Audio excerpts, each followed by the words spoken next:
This is David Wiggins from George Mason University. I'm a member of the National Academy of Kinesiology, elected in 2007 with the number 483. And I'm talking today with Waneen Spirduso, elected to the National Academy of Kinesiology in 1983 with the number 294. Dr. Spirduso, a native of Austin, Texas, is the Mozzie Regents Professor Emerita in the Department of Kinesiology and Health Education at the University of Texas at Austin. She took both her bachelor's and doctorate degrees from the University of Texas and master's degree from the University of North Carolina at Greensboro. A prolific author who has published a plethora of articles and textbooks, Dr. Spirduso's line of research has focused on the effects of aging and the mechanisms of motor control. Dr. Spirduso was the recipient in 2011 of the Clark Hetherington Award, the highest accolade given by the National Academy of Kinesiology.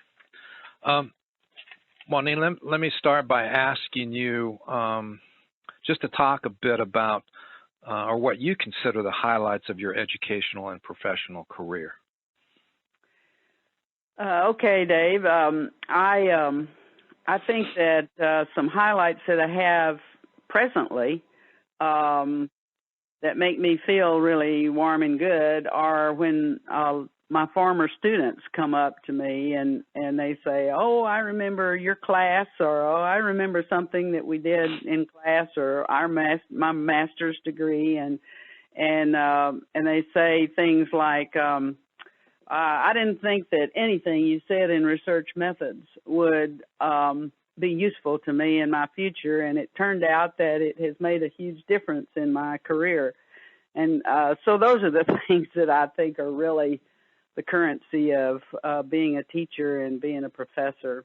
But another thing that I feel very good about is the opportunity that I had to serve as chair of the department during the process when the whole field was changing from professional focus to a balance of professional focus and the development of the discipline.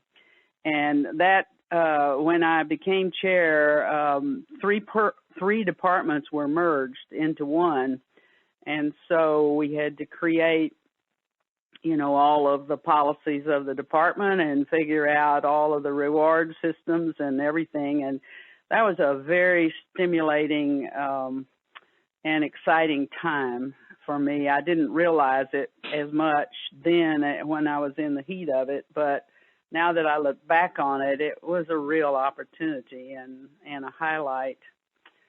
And I guess I'd have to say that the writing of my books, Physical Dimensions of Aging, and the two books on research methods that I wrote with Larry Locke and Steve Silverman, certainly, the experience of writing with them and the experiences of having people say that they really enjoyed the books is a real highlight and important to me. And another thing I think is really important to me is coming into the field as a young assistant professor and meeting up with all of the people that I now have known for more than 40 years.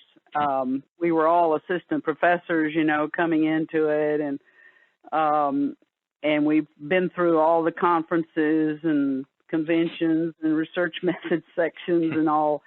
And I just have some professional friends now in the academy that mean a lot to me, and I just treasure that experience over my life.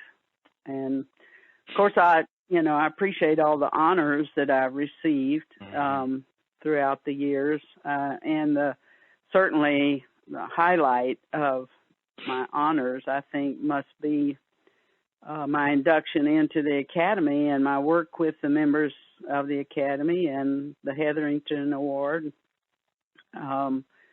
That's always been very important to me, and I've always spent a lot of time with it, and so it certainly is a highlight. And I think those are, those are pretty much the things that make my heart warm. That's a nice list. You mentioned, Waneen, you mentioned former students.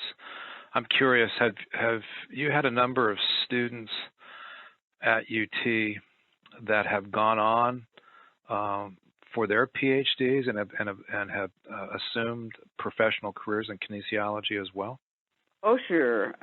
Yeah, I have some students who I have a number of students who have really been professionally successful. I think Priscilla McCrae at Pepperdine is the chairman of the department and has been for a number of years, and Karen Francis is chairman at the University of San Francisco and has been for a few years and probably will be. And I don't want to list too many of them because I'll leave some out that I shouldn't, but but I will say that I may be the only kinesiology professor in the United States that has a former doctoral student who's a writer of country and western music. Wow! Wow! Yeah, I'm sure you're probably the only one. You mentioned your books. How proud you are of your various books. I must say, I one of the first books that I read as a younger person coming into the field was the book that you wrote. Of course, I'm coming from the area of sport history, of course, but the book that you did with Ellen Gerber. Oh yeah. That's one the of American the first. Woman in Sport. Yeah. Absolutely. How did you get involved in that project? Do you recall? Oh my word, I'm not sure. I remember, but it was when I was in Boston, and Jan Felschen and Pearl Berlin and Lenny Gerber. Right. And they were somehow in Boston too. They might have been at Bouvet, or I'm not sure, but at any rate, they were wanting to write a book of the American woman in sport, and Jan was going to cover the social dimensions, and Lenny was going to cover the philosophical, and Pearl, I'm not quite sure. I think she was doing the physiological part, and or maybe not. But anyway, they wanted me to do the physiological aspect of it, and so they divided the book into 4 parts, and I did that part, and we met several times and became very, very close friends. Good. Yeah, and they let's see, what did they call me? I better pass on that. Well, before. Oh no, I remember that. Okay. They called me when they introduced me to people. They called me their token Gentile on the list of authors, which I always thought was very amusing.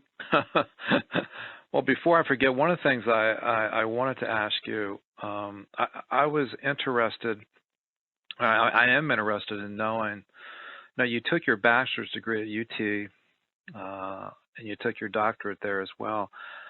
I'm curious why you chose the University of North Carolina at Greensboro for your master's degree. Was there a particular person or persons there that you wanted to work with?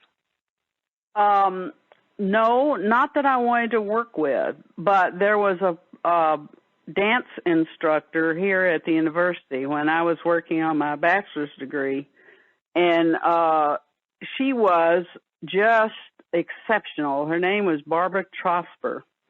And she had gotten her degree at Greensboro, and she came to me and said that she thought I ought to work on a master's degree somewhere, and that that she thought Greensboro was a wonderful place, and furthermore that she thought she might be able to get me a teaching assistantship there.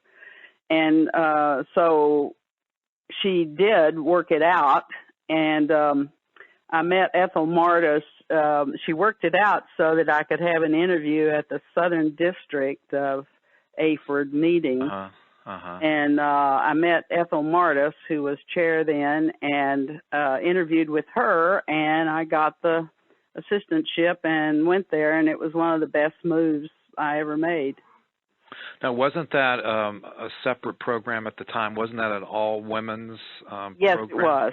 Yes, it was a women's college, and there was a dormitory there, and all of us, there were, I think, 12 graduate students, and all 12 of us were living in that dormitory on the same floor, I believe. Yeah, and so it was a wonderful experience, yeah. Good, nice. Let me ask you about any special memories of the individuals who were inducted into the NAK the same year that you were. Do you have any recollections of those folks? I was struck. When I went to the NAK website, I found out that there was 10 individuals that were inducted the same year that you were, which seems like a rather large group. I think Don Kirkendall was in that group. Right, and I vaguely knew him. And Hans Link, and I think Lolis Halverson was a member of that group. Yeah, I didn't know her, but I certainly knew of her. So you really went into with a group that you knew professionally and knew of professionally, but were not necessarily friends when you entered the association or the organization in 1983. That's right. I really didn't know many of them. Araminta Little, whom we called Minta, was in my graduating class at Greensboro. Oh, okay. And so we had a good time with that. We thought that was great that we were both going in at the same time. Sure. But I really didn't know any of the others at all. What early leaders in the field most affected your career? Those folks that perhaps you looked up to and admired their work and were inspired by them? Anybody? Oh yeah, I would have to say that the single person who had the biggest impact on me was Celeste Ulrich, and she was at Greensboro, and she was one of the most inspiring, if not the most inspiring speaker I had ever heard. And at the time I was there, she was in her heyday and was giving talks everywhere. And she was a great storyteller of history of our field, and she's the one that instilled in me a real strong respect and admiration for the history of our field. And it really hurts me today to see how little of that is being done in higher education in terms of exposing graduate students to the contributions that the early leaders made. But she's the one that really got me to do that. And she did that, I remember distinctly that she used to have a challenge test. She had a deck of cards. And on the cards, on one side of them was a picture of a leader in the field, like Gladys Scott, for example. Oh, interesting. And on the back of the card was the highlights of why she was famous. And she had about 50 of them or something, and she had taken these pictures out of journals and, books and things like that. And she challenged us. She said if anybody could learn all 50 of those cards, the people and the background that they had, that she would buy them a soda at the at the local drugstore. And so there were two of us who took up that challenge and passed. And so the big reward for that was not the soda. It was getting to have the soda with Celeste Ulrich. and so that was just one of many, many teaching techniques that she had that were just amazing. And she described herself as the last of the great generalists, At that time, people were just beginning to think about whether they were an exercise physiologist or a motor learning person or whatever. And she did not. She had enormous energy, and I just really was awed by her. And another funny little thing that I thought tells kind of about what she was because she was going everywhere and giving speeches. I mean, she was giving speeches at all the conferences, and she was going to universities giving speeches because she just was a terrific speaker. And so what she did, and those were also kind of early days for air travel, Yes.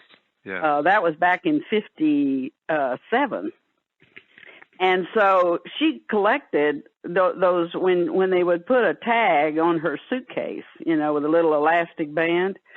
Right. Well, she just never would take them off. And so she had about 50 or 60 of these things packed onto the handle of her suitcase. And she was real proud of that. I thought that was amusing, that's too. Funny. Yeah.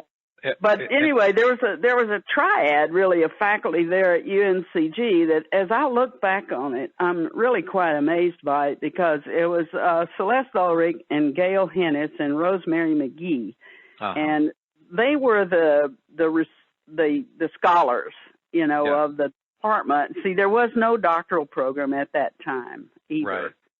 And somehow. And they didn't themselves really do much research. Right. Celeste Ulrich just mostly spoke, and Gail Hennis, I think, published 2 or 3 studies, and so did Rosemary McGee. But they weren't just putting out research studies every year, and somehow they inspired all of us to want to be scholars and researchers without doing very much themselves. And I've always thought that was an amazing ability that they had, because quite a number of people in our class have gone on, to be pretty well known. Anyway, I thought that was a group that really impressed me. And then at Sargent College, my first job, Kat Allen was around all the time. I think she was teaching at Bouvet, Boston School. And she was, her ability to work with groups of people in dance, folk dance, and all of that. I don't know. Did you ever know her? No, I did not. Well, she was amazing. Lots of charisma, But the biggest turning point in my career was when I encountered Walter Crow, and he was an assistant professor at UT when after the first year that I was there. Wait a minute, I came in after he had been there for 1 year, and he just changed my whole focus in the middle of my degree. I had been working on on a topic that could loosely be called movement creativity, and Walt taught me. He really taught me research methods and the importance of statistics. He was such a good statistician, and he also taught me electromyographic techniques and I collected data with him and research studies, and that's really what turned me into motor control. And he left a year after I left I graduated, and he continued to mentor me probably pretty closely for the next 4 or 5 years. In other words, I would talk to him about my research and what to do and that sort of thing. And then he still would counsel me throughout my career and until he retired. And now, I'm curious. Did Walt leave from the University of Texas? Is that when he left to go to the University of Massachusetts? Yes. Okay. And then I was brought back to fill his position. Okay. So, and that's part of why I really wanted to go back to Texas. I never thought about myself going back to Texas. But when I had the offer to be in his lab and have it, I couldn't resist. So I did it. But he was a crusty. I say he mentored me. He was a crusty guy. He never would ever say, "Oh, you're doing well." He would kind of do it indirectly. And I remember when I gave my first research presentation at AFERD, and I was nervous as I could be, and he was sitting there in the audience, and it was after he had left, I think. And anyway, he came up afterward to me and he said, well, Wyrick, I hadn't married by then. He said, now that I hear what you said, I know what the really right way to do that is. Oh, that's funny. and he did that all the time. He never would say good job, but he would let you know in different ways that he thought that was good.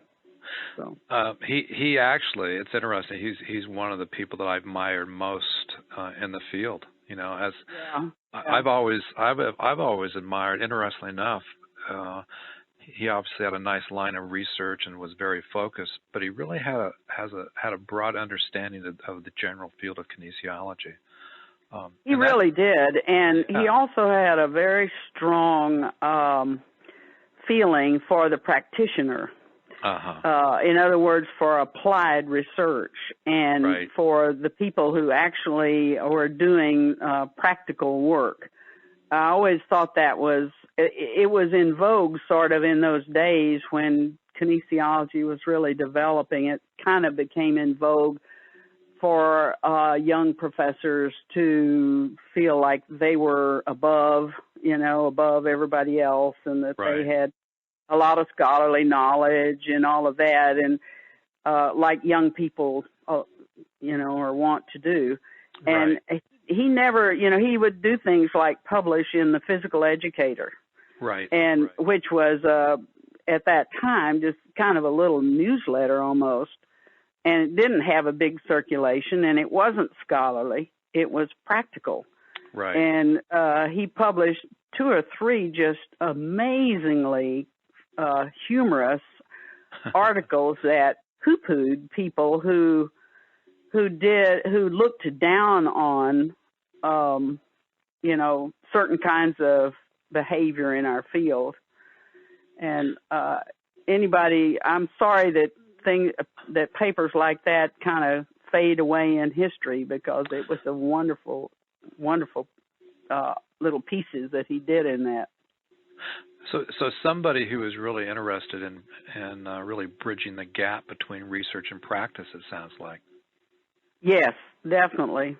And it was, research and policies. Like, I remember one of those little articles, he was making fun of educators who were trying to computerize our elementary school physical education. And there was a time there, I guess that would have been in the mid-50s, when the, computers had were just sort of beginning to be not just only in the process of being invented, but it was very early in computer work, and technology was beginning to catch hold. And And so this article that he wrote was pretending that a school group had made a elementary school gymnasium that was all shiny and glass, plastic, and had all of these really nice features. And it had mazes developed into it that the children could run through or walk through. And basically what he was saying is that they had used technology to almost completely separate the teacher from the child. So that the teacher hardly ever saw the child. Everything was automated. And so the article was spoofing that as being, totally ridiculous for that age group. And it is just hilarious. Well, and somebody, as a sport historian, somebody who has written about, one of the things I find interesting in our field now is that you have a number of people who, and I'm one of these, that write about the history of sport, but unfortunately not many historians write about the history of kinesiology. And I'm fascinated by that. But he's one of the people that actually did. Yes. He wrote a couple wonderful things, I believe, on talking about George Wells Fitz, Dudley Allen Sargent, and people like that, pioneers in our field that he was very aware of and wrote about with great insight. Yes. And I wish we had more people that did that. Right. And throughout his career, he never let go of wrestling. I know. he was still working with children in wrestling, working with wrestling coaches and teachers. I believe because when I went up there to give, I gave a memorial address for him shortly after he died at the University of Massachusetts, and I met in the reception afterward. I met a wrestling coach there in town, and he told me that he was working with Walt in these children's wrestling programs. So, he never let that go. No. A very good friend of mine, Tony Wilcox, who is at Oregon State University. Tony took his PhD from Priscilla Clarkson at the University of Massachusetts. And Tony and I actually taught together at Kansas State University for a number of years. And he had mentioned that to me. He had Walt Kroll for a couple of courses and had mentioned that to me, that Walt was very, very much involved still in wrestling. Actually, I think that somebody named Tony, I think he and I had a conversation after in that same reception. I think he was there. Yeah, he might have been there. And he actually gave me a paper to take to Jan Todd for the histories. He wanted her to have it for the Stark Center. Oh, nice. Very nice. Waneen, let me ask you another question. Let me. Something you said. You mentioned the Sargent School. One thing I did not ask you is your professional positions. I know you've been at the University of Texas for a number of years. Where did you actually start your professional career? What was your first professional position in kinesiology? It was instructor at Sargent College, Boston University. Okay. And that in itself was also a real opportunity because when I arrived there, it was the very first year that they had moved from the old building in Cambridge over to Boston to become part of Boston University. Okay. And it was the first time. I guess the old school couldn't make it on its own, so right. So they joined with Boston University, and so there were some people there. The oldest faculty there, when I came in as a Let's see. I was 20, probably about 24. They actually knew Dudley Allen Sargent. Wow. And they had been students in Sargent's school. Huh. And he was the instructor, and they told me a lot of stories about him and how he taught classes and what they were doing. And I just found that also very fascinating and enjoyable. Absolutely. So, and I also heard, when I arrived, I found out that when they moved from that building, they just trashed all of his, all of those strength instruments that he had devised. Sure. They lost all of those, which was that's too bad. Horrible, yeah. Yeah, that's too bad. Now, then from the Sargent School, did you then go to the University of Texas from there? Yes, I did. Okay. I did, and I went to the university because they offered me a teaching assistantship, and I could, I just didn't have any money much at all, so that's where I went, and I was really glad that I did. Well, it really brought you back home. I mean, yeah. as an Austin native. Yeah. So, Waneen, what do you believe were the major turning points in kinesiology? Good things that have happened, maybe some not so good things that have happened within the field of kinesiology over your lifetime. Well, I actually covered a lot of those in that acceptance speech that I gave for the Hetherington. Yes, I was there. Yes. Because I went back and I was focused on the academy and the stages of the academy's development, and I talked about those. But I also think that, and I believe I said this, that because the academy has all of the leaders, most of the leaders in the field, the things that were going on in the academy were reflections of what was going on in the field. Right. And so the academy actually has created a lot of the changes that have occurred. Mm. And that little speech that I gave, which wasn't very long, was published on the first page in the first issue of Kinesiology Review. Right. So just kind of to summarize, I was thinking that the field has had probably about 5 major stages. The turn of the century to about 1930, focus was on school physical education and gymnastics and dance and physical culture and recreation, and the university programs were focused on German gymnastics and so forth, and there were separate men's and women's programs, and right. I feel like that was just kind of a normal progression that would occur. Right. And then the 40s and 50s, I think we started being more concerned about professional preparation for teachers, and having certification programs and having teachers in higher education,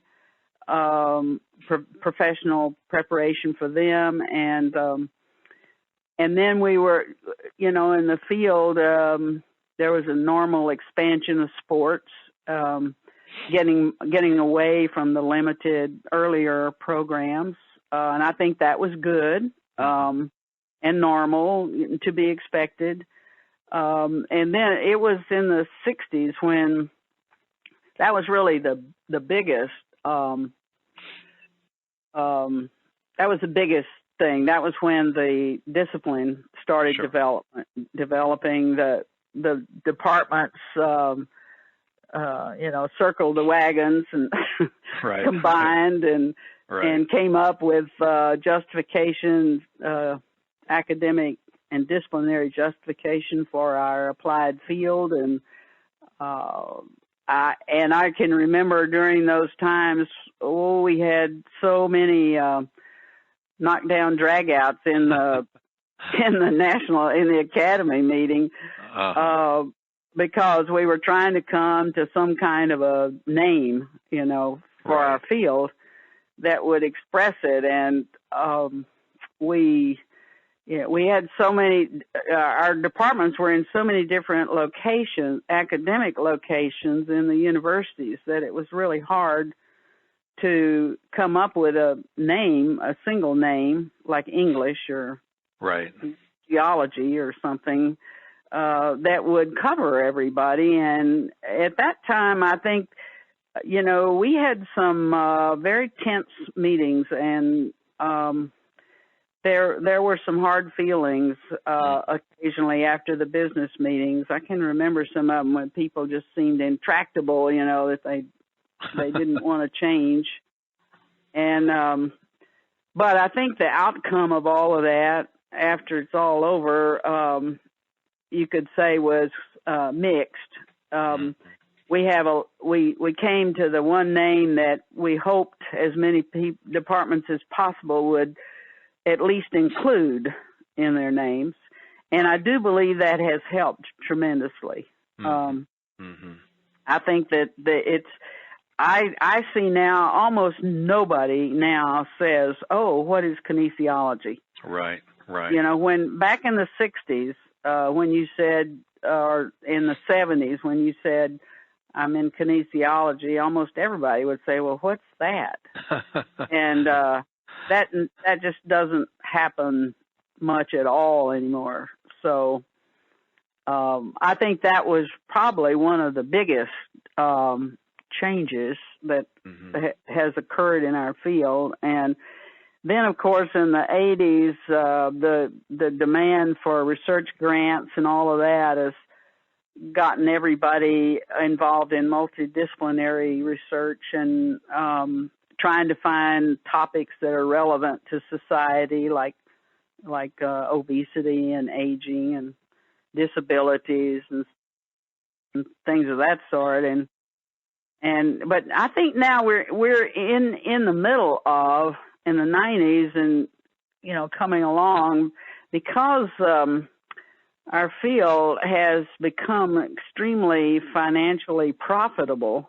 We're having a terrific pressure on the field from the challenge from medical fields and celebrities and business enterprises who are touting themselves as experts on exercise and experts on physical activity. And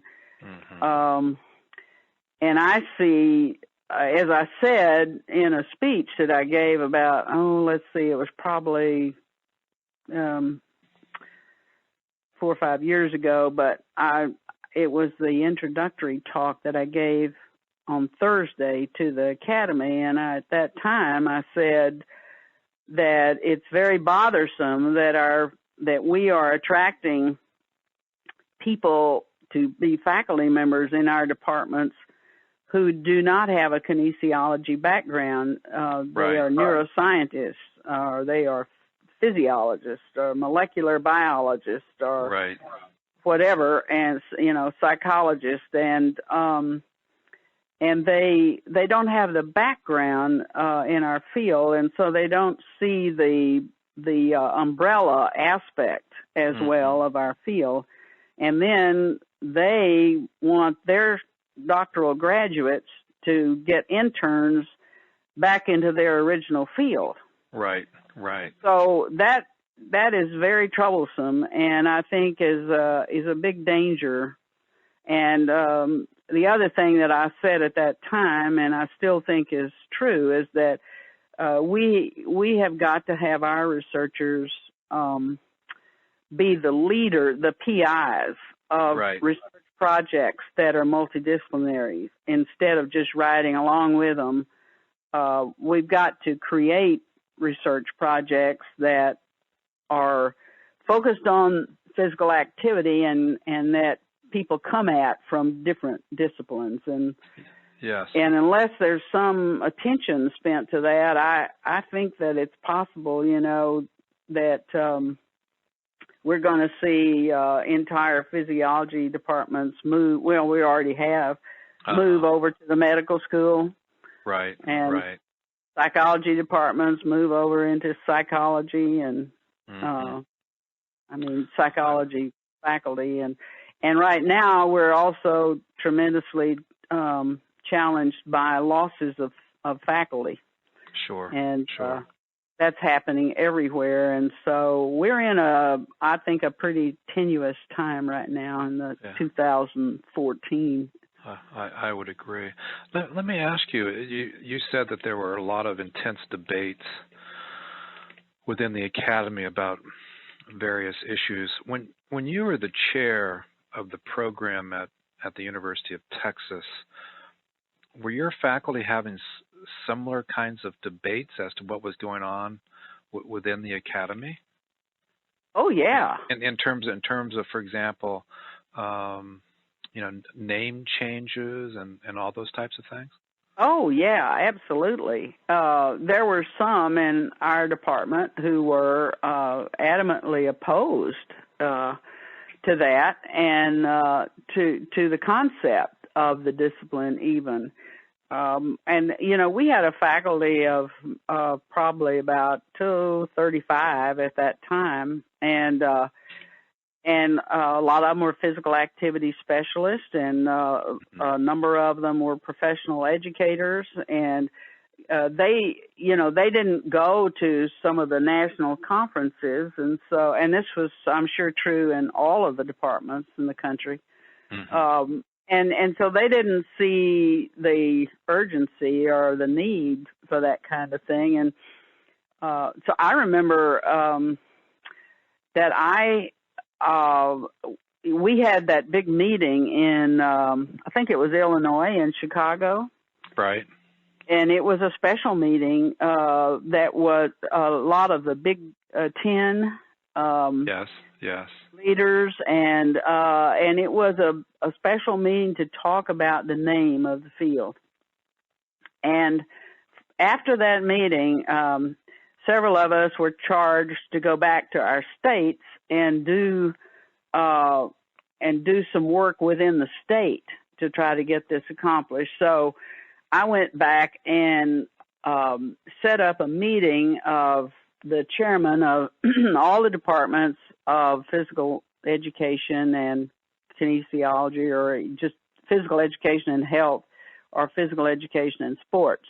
And I had them come to Austin, and I think there were about 32 chairs there, something around the 30s. And we sat in this room all day long, and we talked about the name change and what the background of it was and all that. And they all agreed by the end of the day to either change or put that in their names, and they did. So we were, I think we were one of the leaders in terms of getting a lot of departments to change over to kinesiology. So most of the programs in the state institutions within Texas probably have the term kinesiology in their name. Is that the... Yeah, if their program is just more like a coordinated program. I mean, some of them are smaller, and so they're really, the department is education. Right. But right. Under that, there will be a title of a program. And some of those couldn't pull it off. Right. Well, I know in the state because they weren't doing kinesiology. They were just really focused on teacher education. Right. And I know now in California, I know the state institutions, I believe I'm right about this, that I think almost all of them have kinesiology in their names. Yes. Whether it's Long Beach State or Cal State Fullerton or whoever it might be. Right.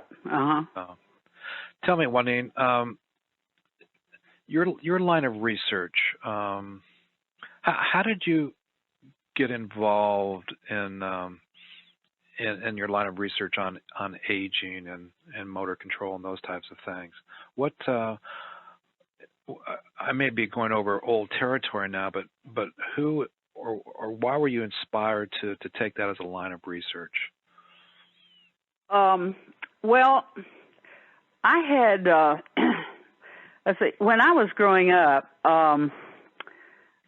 nobody in my family had any kind of higher education experience, and in fact, I think my mother and father graduated from high school, but nobody else in our family even did that, to my knowledge.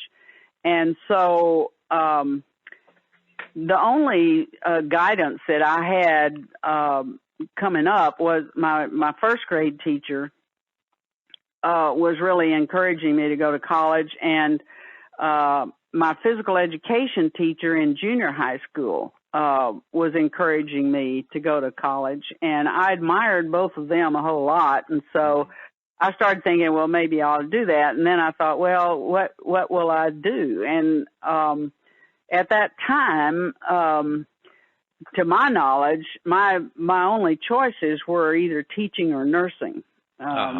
You had to have real strong parents or somebody in your background, I think, in those days, who had graduate education and or were, high up in the social hierarchy to encourage a girl to go into anything other than teaching or nursing. Right. So I just naturally went to Texas to major in it, and then and I loved it. I was good at it, good at sports, and so I did well in it. And then I got that opportunity to go to Greensboro, and when I went there, my horizons, really expanded. And then, I went to Boston and met those people, and it just kind of fell into place. Well, and then I said what happened, when I got back to Texas. Walt Crowe made a huge difference. Right. Well, did your parents, did your parents encourage you to go to college? Were they big proponents? Oh, yeah. I was a single parent. My father left, and so my mother, she certainly was encouraging once I said that's what I wanted to do. She was encouraging, and the only way I could have gone to college was because I could live at home and in Austin and go to Texas. Otherwise, I could never have gone anywhere. My grades weren't good enough to get a scholarship, or I didn't. Scholarships weren't all that prevalent. I don't even remember anybody talking about getting scholarships when I was in high school. There weren't all that many. Well, now, did you compete in athletics in high school? Well, I've competed in intramurals, but there were no varsity sports for girls. Right. So I competed in intramurals in both high school and college, and I did most of them. I competed in track and in volleyball and basketball and almost all the sports. So, but we had no varsity sports when I was in college. No, so. I think we all forget sometimes what the pre-1972 period did not provide a whole lot of opportunities for athletically gifted women. That's for sure. No, and in fact, I played for a softball team. It was a church softball team, and it was a pretty strong team, and the league was pretty strong. And when I got to college, my freshman year, Mary Alderson, who was an associate professor and a wonderful, wonderful associate professor, sat me down and she said, "Now, Waneen, you're going to have to make a choice. You can either play softball or you can go to college and major in physical education, but you can't do both. because girls softball players are trashy, and they smoke, and they're not good teacher models. And so I went home, and I thought about it, and I cried a little bit about it because I love to play, but I decided I was dedicated to being a teacher, so I quit. That's very interesting. One last question, Waneen. Your hope for kinesiology in the future. I mean, do you have any specific tips or recommendations that you'd like to make in terms of where we should move from here as a field of study?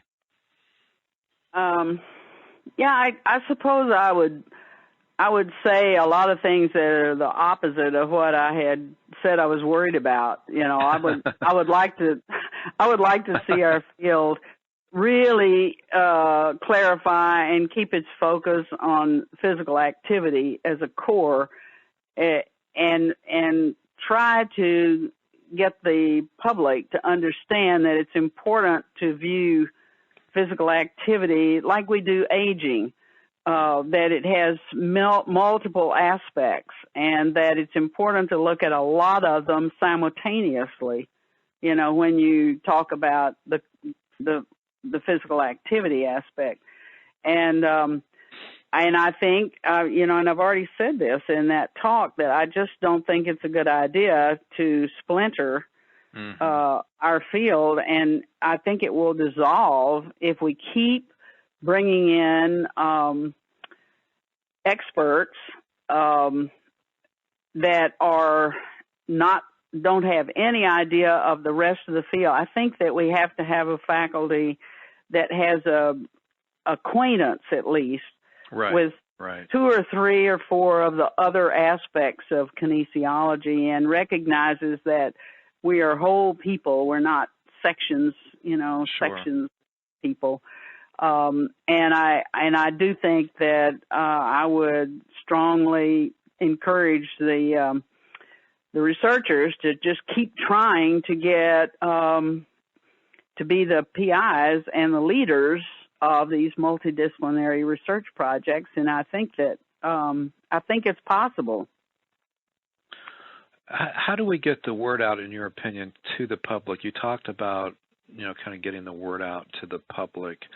Is there anything else that we can do that we haven't been doing to make the general audience more aware of the importance of physical activity? Is there anything that we can do, for example, within FNAK and other organizations to? Yeah, I think that the development of the Academy of the American Kinesiology Association is a real step in the right direction, and I think that I was on the board and haven't been though for two or 3 years, and so I don't know what their focus is right now, but I do think that it was designed to provide publicity and to bring into the public domain findings that kinesiology people have done. So one thing that we might do is if the National Academy is working closely with AKA to publicize what people in the Academy are doing, I think that would be very important. Right. Well, it seems like we've established a strong relationship, between FNAK and. Yes, there are shared projects that I'm aware of, although I couldn't come up with the names of them right now. But I think that's in the right direction. Yeah, I do too.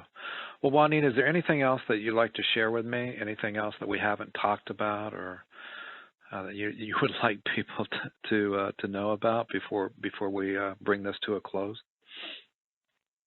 No, I can't think of anything that I would add. I feel like I have been really privileged to have been, everywhere I've been, I have no regrets about it, and I think it's a wonderful field. And actually, I am seeing people more and more say to me that they think kinesiology is a really good field to be in.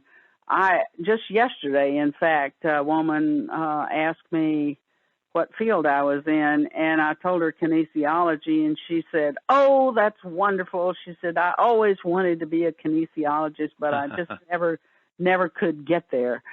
And those kinds of things never happened, 30 years ago. Right. And so I think we've come a long way and done a lot of wonderful things. And I think it's a wonderful field to be in because it's good for people. It does good things for people. So many times when I see industry, when I see articles about how the two top tobacco companies are merging, so that they can get behind this like these cigarettes, these electronic cigarettes or whatever, and try to peddle them.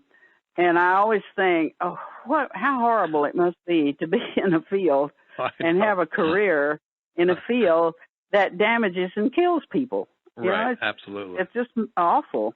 Yeah, absolutely. What's kind of interesting here at George Mason, I occasionally will speak to incoming students and talk to them about our particular majors. And it's very interesting to me that over the last 2 years, we've seen a significant increase in the numbers of students in our kinesiology program. It's really fascinating. The number of kids that are interested in physical activity, interested in exercise. Mm-hmm. It's very heartening, actually, to see the numbers of students that are interested in the field. It's fascinating. Yeah, I think that's happening in all the departments, everywhere. Yes. Everybody's just inundated with them because they're good. They're really good careers. Absolutely. Well, listen, Waneen, thanks so much. This has really been insightful and interesting and enjoyable. So I appreciate you talking with me today. Sure. And I will see you. I will see you in Austin. Yes. At the next meeting, that's for sure. Absolutely. Good. All right, Waneen. Thank you. Okay. Thank you. All right. Bye-bye. Bye-bye.